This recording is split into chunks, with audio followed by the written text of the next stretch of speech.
आज के बाद आपकी ज़िंदगी का एक नया दौर शुरू होने वाला है, जिसमें चैलेंजेस बहुत मुख्तलिफ़ तरह के होंगे। वो बहुत रियल चैलेंजेस होंगे।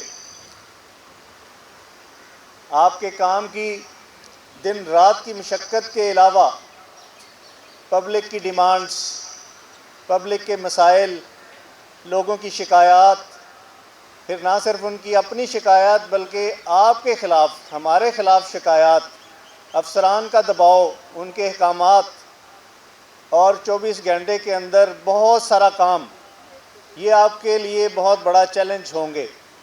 मैं आप सब लोगों को बहुत बहुत मुबारकबाद पेश करता हूँ और आपकी आने वाली ज़िंदगी के लिए बहुत सारी आपके लिए दुआएं हैं मेरे दिल में।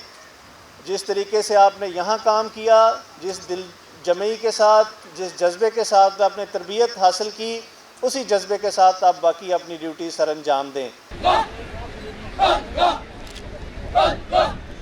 बहुत बहुत खुश हैं कि हमने पास आउट किया है। इस दिन के लिए हम 9 माह एक मुकम्मल ट्रेनिंग करते हैं और आज का दिन बहुत ख़ास होता है हमारे लिए।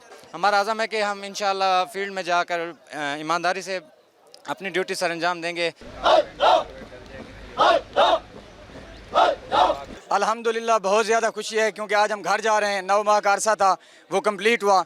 बहुत खुशी है, बहुत ज़्यादा। हमने 9 माह में जो है ना बहुत कुछ सीखा है, सब्र व तहम्मुल, बर्दाश्त करना, और हम कोशिश करेंगे जब हम फील्ड में जाएं तो उसको भरपूर अंदाज में अपना काम सर अंजाम दें। हमारा 9 महीने का जो अरसा है, काफ़ी मुशक्क़त और मेहनत के बाद हमने ये अचीव कर लिया है। पाकिस्तान जिंदाबाद।